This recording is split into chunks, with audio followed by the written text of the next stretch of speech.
Hello everyone, welcome back again to my channel. This is Conversation with Shegun. I know I've been gone for some time and a lot of you have been asking me, Shegun, when are you going to start uploading video?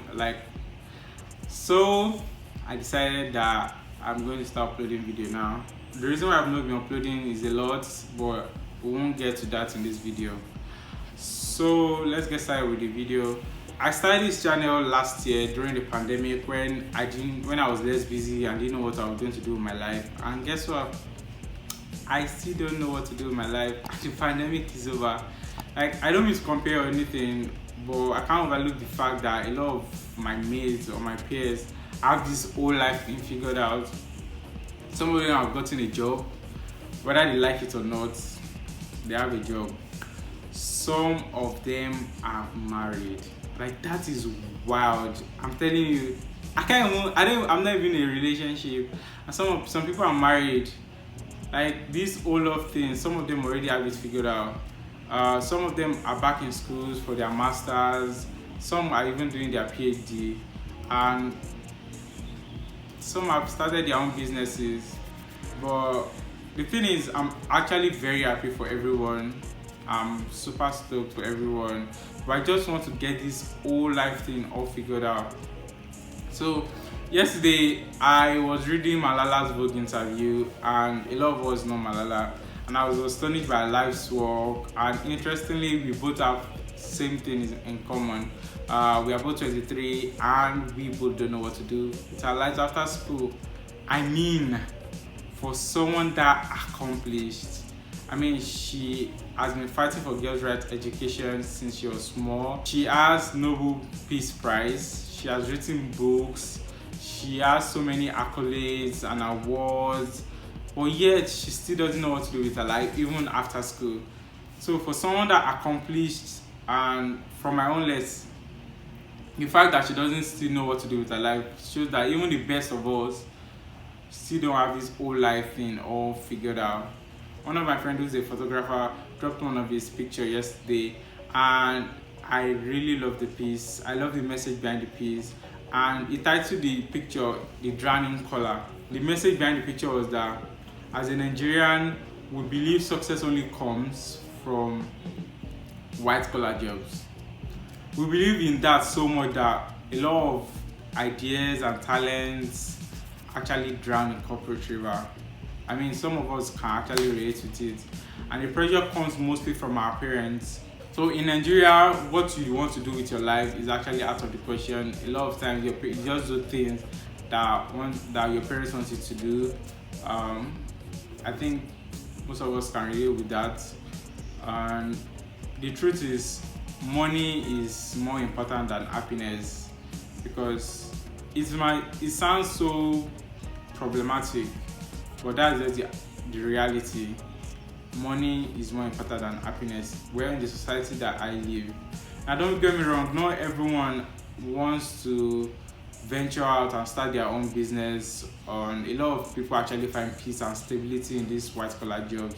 So I'm not totally saying that having a white collar job is bad.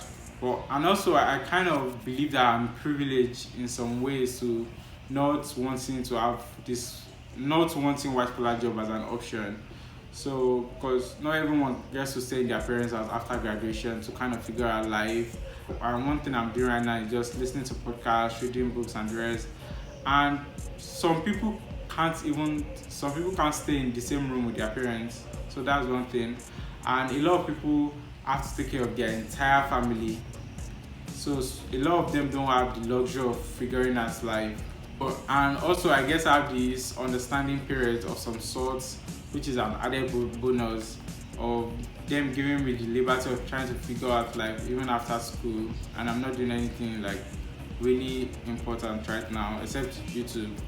And honestly, it has been hard. There's this constant pressure of trying to make money and the rest, but still they still kind of understand. So it's kind of hard to kind of rebel against them. But honestly, if you are in a space where you are doing something that you love, just rebel.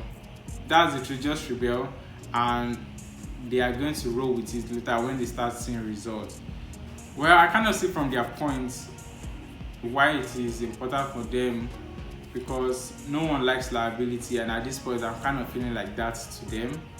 And so being a corporate boy and wearing suit and tie won't be bad. And the irony of the thing is, I went to a private school. The only thing we wore was corporate, and honestly, I freaking hate corporate. I really hate wearing suit and tie. Since I was small, I had my life all planned out. Like, it was always structured. Like, I knew the time to get up from bed, the time to eat breakfast, the time to go to school, like a lot of us do. And everything has been planned out for my life for like the past 22 years. And now it feels like everything that has been planned out feels like a failure of some sort, because I'm at this stage in my life where I have everything, like the whole time and space to do anything I want, and I don't know what to do. So I can't even deny that society that we live in has huge influence in the way I'm feeling right now, and I know a lot of us feel that same way. Like, from a young age, we are told to not defy logic, to just be obedient, go to school, get good grades, and automatically you'll be a huge success. And that is not true, because a lot of us have different life. I have this story. When I was graduating, I had all these thoughts of how I was going to make a huge change in the world that I live in my small world. I was this optimistic kid that wanted to start concerts in my environment, in my neighborhood. Even though I had no experience of organizing an event, the only thing I did was watch Coachella performance and a lot of Beyonce performance actually. And I thought maybe I could do something this interesting in my neighborhood. And also, when I was serving my country, I wanted to start this drive-in cinema where people just come and enjoy themselves. But then COVID-19 is basically all these ideas that I had at that time, none of them happened, because one thing, I lacked experience and I didn't have a name to back up. And pandemic, like a lot of us were in pandemic, and so we were literally in our homes. We could not do anything. So, and honestly, I won't blame the corporations. If I was them, I won't give me money either, because I don't have anything. So one thing a lot of people always say is that we should distance ourselves from things that distract us from our life, like social media, movies, and TV in general. That's kind of helping in our line of thought. And I guess these platforms are used in sort of escape for a lot of us.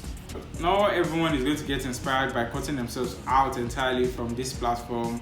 Like, I get most of my inspiration from the movie I watch, from what things are happening on social media, and some of us kind of create a sense of belonging on these platforms. So, but the thing they always say is that so much of this platform kind of will kill your creativity, but I totally disagree with that. I only feel that if you can find a balance in which you kind of divert some of the energy that we put on this platform into the projects that we are doing, I feel a lot of us will kind of have this whole thing all figured out. And at this point, I decided to engage in things that basically makes me happy and brings joy to the world around me. So one thing I've been doing lately is a lot of online activism, in which I read books, I listen to podcasts, and I listen to social commentaries and videos on YouTube. And some of my favorite YouTubers are Tinoa, Khadija Mbo, Eva and Preach, and I love the uniqueness of these different channels and their perception of life in general, and I think a lot of you should actually give them a watch. So for as many people that are in the same predicament as I am, trying to figure out this whole life thing, I think one thing you should ask yourself is, what makes you happy, and what is it that I can do that brings joy to the people around me? What is it that I can do that the people around me ask for help? And a lot of us, one thing we should do is one thing we should ask ourselves is, what is it that when I was small I enjoyed doing, like maybe drawing or music or something. And in that way, I think we all have this whole life thing figured out. We should spend more time in doing those things for now, before you get this big break that that everyone is looking for. And I feel we should cut out all this societal pressure in which we are believed that at this age in our life you should have this, you should have that. And I think some of this pressure comes because of the things that we see online. People at our age have these things like houses and cars and all these things. But one thing I always tell myself is life is in phases, men are in sizes, and let every man occupy his space per time. Honestly, I control the things I can control, and things that I can't control, I let them just play out. Like, I've stopped thinking about this, the future, and I just control my present. I kind of do things in my present, and obviously it's the things I'm doing now that will dictate the future that I can't control, though, that I keep thinking about. So for as many people that are worrying about the future, honestly, just stop worrying about the future. Just concentrate on the things now, the present things now, the time that you are in now. Concentrate on that, and hopefully the future that we've been thinking about, how it's going to be, will automatically play out. So one thing I've learned during the pandemic is that no matter how we might have planned everything and how we think we can figure out everything, life can just happen and we will be in our house doing nothing. Like, that's literally what happened throughout 2020. We're in our houses and we're doing nothing. So to this effect, my channel is going to be focused on social commentaries and social injustice topics, and majorly just challenging status quo and people in power. I'll be doing a lot of reaction videos on pressing topics, and maybe, just maybe, venture into movies and how our lives are being tailored by things that we watch. So for as many people that are trying to figure out life than watching this video, because that's the reason why you clicked on the video, I would say start a new project. Start things that make you feel happy and bring joy to you, and eventually it will work out. And sometimes it might not work out, but you kind of figure out that you have your strengths and your weaknesses in this area, and hopefully you figure out life eventually. And that's the end of the video. I hope you enjoyed the video, and I want to read in the comment section what a lot of you have been doing in your 20s that is helping you try to figure out life, whether you've gotten a job, whether some of you are married. And honestly, I want to read them, and hopefully I see you guys in the next video, and see you guys next time. Bye.